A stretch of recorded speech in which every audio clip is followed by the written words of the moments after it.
So what is this uncertainty?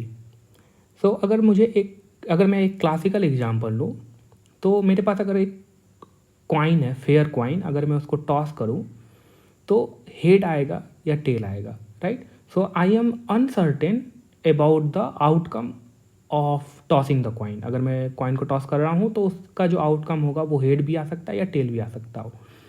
So that is what we can see, that यहाँ पे uncertainty exist करता है, right? तो मेरा ये पॉइंट है ना, मैं ये बोल रहा हूँ कि ये जो अनसर्टेनिटी है ना, वो डिफरेंट वेज में डिफरेंट तरीके से एग्जिस्ट कर सकती है, राइट?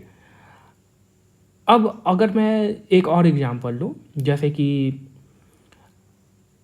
इलेक्शन में who will be the next PM, right? So we don't know, that is again the uncertainty, right? So based on the previous election and based on the work that party have done, or the government have done, and based on the various thing, uh, maybe we can conclude the outcome, right? Or maybe we can have some kind of measure about the outcome, but still we are not sure, right? That is again a different kind of uncertainty or different form of uncertainty, right? Now अगर आपने देखा होगा Google में कि पहले जो Google था ना, सॉरी, जीमेल अकाउंट आपने अगर अपना देखा होगा कि आपके पास डिफरेंट कैटेगराइजेशन जो है वो, जैसे कि प्रमोशन हो गया, स्पैम हो गया, या आपका प्राइमरी ईमेल हो गया, अपडेट्स हो गया। तो ये देखोगे कि आपके पास डिफरेंट कैटेगराइजेशन बना हुआ है सबका, और जैसे ही मेल आता है उस कैटेगरी में ऑटोमेटिकली फॉल कर जा रहा है, right?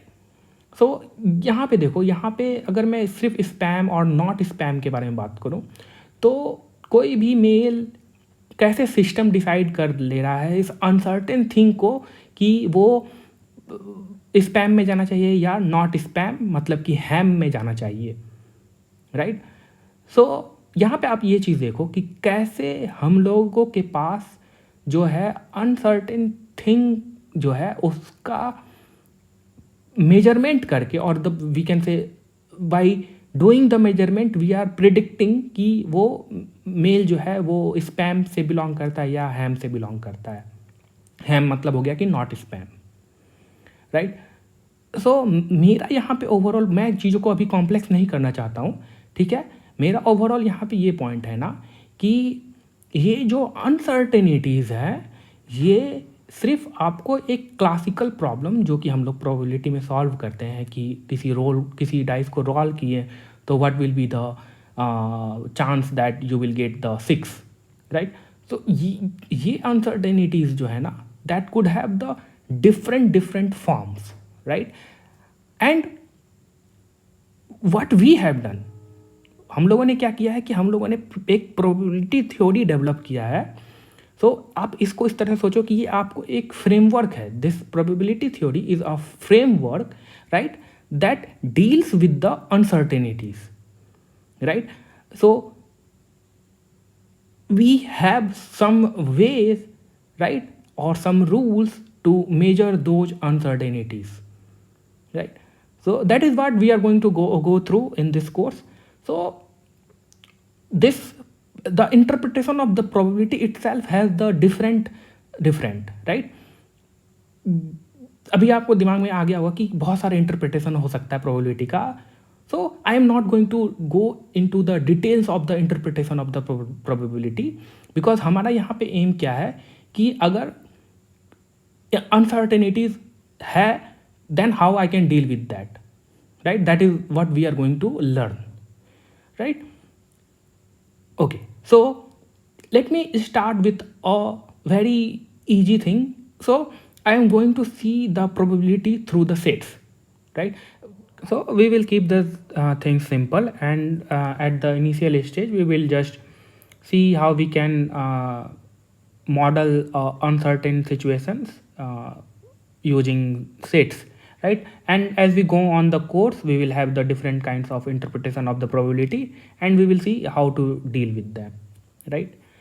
Okay, so first of all अगर मेरे पास कोई अनसर्टेन सिचुएशन है, then how I can describe mathematically that uncertain situation, right. So एक क्लासिकल एग्जांपल लेते हैं, जैसे कि अगर मैंने कोई भी कॉइन को टॉस किया तो that experiment have some uncertainties involve in it, right. तो सबसे पहला क्वेश्चन ये आता है ना कि कैसे उस प्रॉब्लम को हम मैथमेटिकली डिस्क्राइब कर सकते हैं, राइट. तो अगर मुझे उसको डिस्क्राइब करना है मैथमेटिकली और किसी भी अनसर्टेन सिचुएशंस को डिस्क्राइब करना है mathematically, so we need two things, right. सबसे पहला चीज़ क्या चाहिए मुझे कि जितने भी उसके पॉसिबल आउटकम हैं उनको मैं लिस्ट कर सकूं, right. So describe all the possible outcome, right. So the first step what we will do, we will describe all the possible outcome,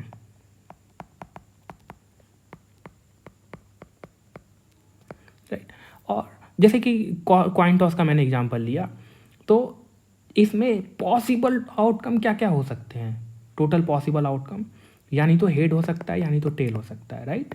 so we need to first describe all those possible. So how we can describe, like maybe if we have toss a coin, then what we will do, we will get head or tail. So these are the possible outcome and we can form a list of these possible outcome, something like this.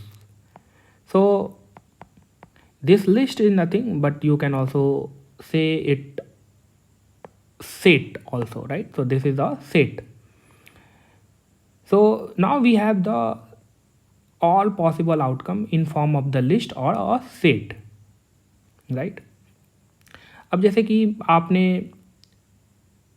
अगर second example अगर लूँ मैं, तो अगर dice को आप role करोगे then what will be the possible outcome.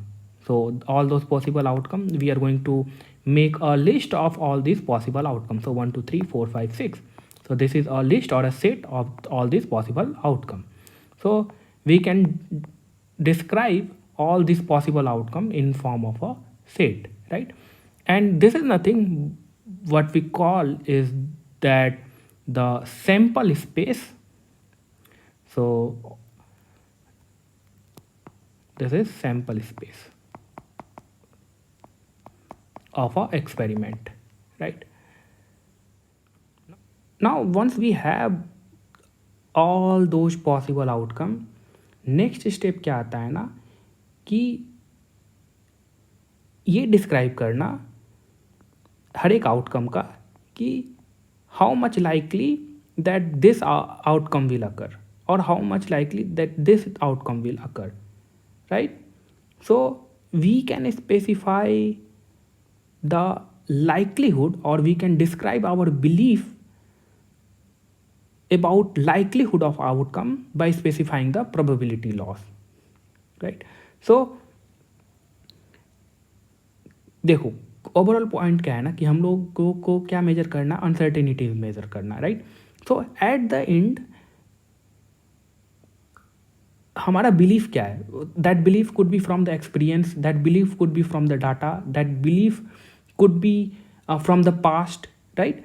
So we do not to worry about right now कि कैसे वो बिलीफ आ रहा है कि और on what basis we are describing our belief of the likelihood of that particular outcome, right. इस point पे आपको वरी करने का जरूरत नहीं है अभी as of now, right. For this classical example, जैसे कि हम लोगों को पता है कि there is 50% chance that head will occur, there is 50% chance that tail will occur for a fair coin, right. So what we are assigning this half or half is our belief, जो कि हम लोगों ने अभी past में देखा है, या मेरे पास क्वाइन है तो आई नो कि 50-50% चांस है, right. So that is what we describe our belief about the likelihood of the outcome, that is the second step, right. And ये जो डिस्क्राइब कर रहे हैं हम अपने बिलीफ को of the likelihood of a particular outcome, that is what we are specifying the probability law to particular outcome, right. And वो जो प्रोबेबिलिटी लॉ जो भी हम असाइन कर रहे हैं, that need to follow certain rule, right. And जो भी सर्टेन रूल है वो प्रोबेबिलिटीज़ के एक्सियम्स कहलाते हैं, राइट। तो ये दूसरा पॉइंट आपको समझ में आ गया, right. And once we have these 2 point, then we have the measure of the uncertainty, right? So what we, okay, now let's first understand and look at this sample space. So sample space क्या है? Sample space, what we try, so we list all the possible outcome. So what is sample space? Just listing of the all possible outcome. So list, or you can say more formally that set of possible outcome.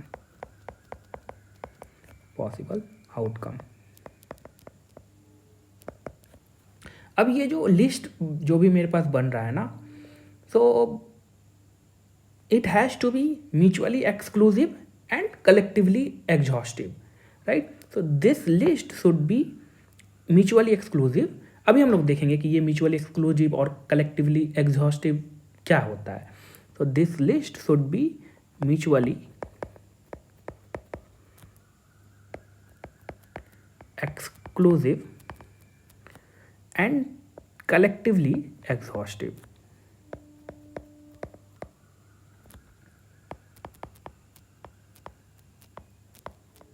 Right. So सबसे पहली बात तो देखो, ये sample space क्या है, किसी भी एक्सपेरिमेंट का जो होगा ना, एक तरह से समझो तो this is how we can denote the sample space of an experiment by omega. So this is nothing but a sample space, right? And all these are the possible outcome as an element of this sample space, right? अब देखो, let's first understand this mutually exclusive term कि ये क्या है, किसी भी list का और सेट का म्यूचुअली एक्सक्लूसिव होना क्या होता है। तो जैसे कि कोई भी एक्सपेरिमेंट मैंने किया और eight the end of experiment मैं अगर ये बोल रहा हूँ कि दिस आउटकम हैज़ अकर्ड, मतलब कि ये आउटकम हो चुका है, then at the same time मैं ये नहीं बोल सकता हूँ कि दिस विल, ये भी अकर होगा, right. So at the end of the experiment अगर आप ये बोल रहे हो कि एक आउटकम जो है अकर हो चुका है, then you can not say at the same time कि दूसरा आउटकम भी अकर हुआ होगा, right. So this is what we call the mutually exclusive. Collectively exhaustive मतलब क्या है कि ये जितने भी एलिमेंट्स आपने लिस्ट किया है इस सैंपल स्पेस में, they should exhaust all the possibility that may occur.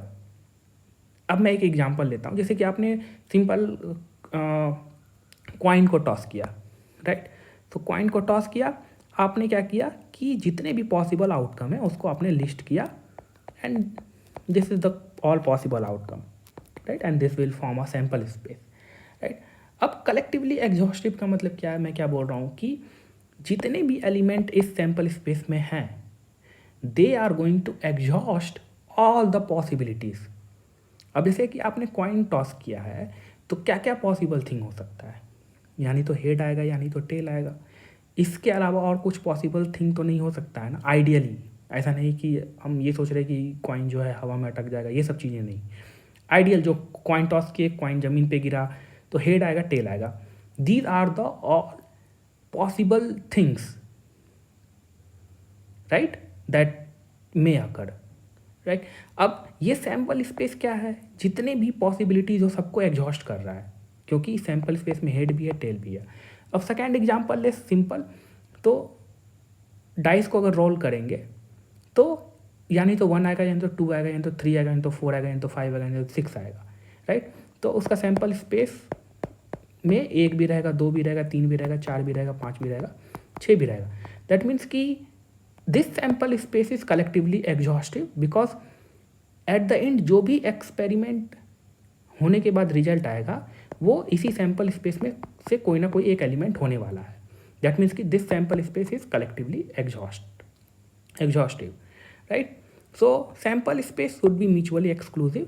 That means कि अगर मैंने ये बोल दिया एट द एंड कि this has occurred, then at the same time ये दूसरा आउटकम जो है उसको हम नहीं बोल सकते हैं कि ये भी अकर होगा, राइट?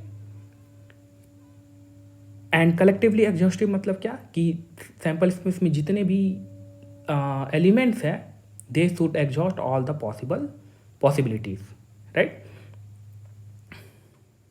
सो मैंने जितने भी सारे पॉइंट्स थे जो भी अभी हमने बात किया वो मैंने लिख दिया है, right? Okay, now let me talk one more thing कि आपने कॉइन टॉस किया, right? So we have this sample space, right? Then someone has किसी और ने भी कॉइन टॉस किया, राइट? एंड उसने जब कॉइन टॉस किया then he have also consider the weather condition, right? तो उसने जब कॉइन टॉस किया तो उनका जो सैम्पल स्पेस जो भी बन रहा है वो है इस तरह से कि head and it rains, right? And head it will not rain, right? Again tail it will rain, or again tail it will not rain, right? So which one is correct sample space? So both are the correct sample space, right? Because अगर इस sample space में देखो आप तो ये जितने भी possibilities है सबको एग्जॉस्ट कर रहा है. दैट मीन्स कि this sample space is collectively exhaustive and also all these are mutually, so this sample space is also mutually exclusive, right? because अगर ये अकर हो गया then at the same time I cannot say कि this will also occur, right? कोई भी एक अकर होगा at the end of the experiment. So this is mutually exclusive and collectively exhaustive. So this sample space is also a varied sample space, right? But which one we should consider according to the experiment? हमने experiment क्या किया है? So in both cases what we have done, हमने point को toss किया है, right? सो देखो it depends, ये डिपेंड करता है एक्सपेरिमेंट पे कि हमें जो है कौन सी जो रिलेवेंट चीज़ें हैं और इररिलेवेंट चीज़ें हैं that we should consider in our sample space, right? So here if you see for that this particular experiment we know कि weather condition has nothing to do with the toss of the coin, right? So this weather condition is irrelevant from this experiment point of view. So in this case we can consider this kind of sample space that is simpler than this one, right? And also here we are considering these weather condition that is irrelevant for this particular sample space.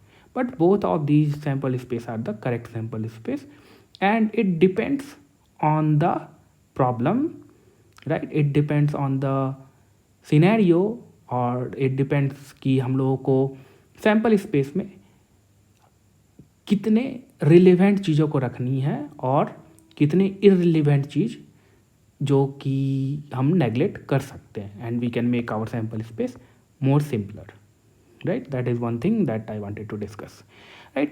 Now you have got the idea about this sample space.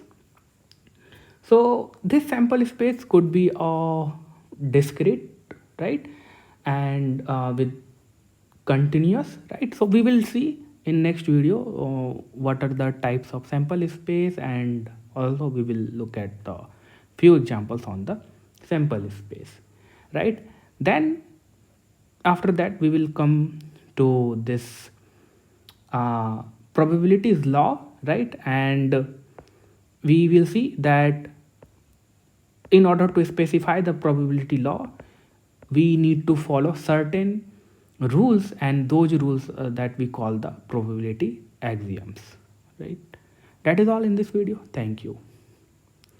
और हाँ अगर सो in this video so हम लोग अपने channel पे already linear algebra cover कर चुके हैं for the GATE data science and AI, so you can go through that. Also practice problem के लिए हम लोग डेली डोज करते हैं, राइट? सो डेली डोज में आपको डिफरेंट तरह के प्रॉब्लम्स मिल जाएंगे, PYQ, different different different type के problems of the linear algebra, right. और ये कोर्स कंप्लीट हो गया, that you can go through and it is available on the YouTube, right.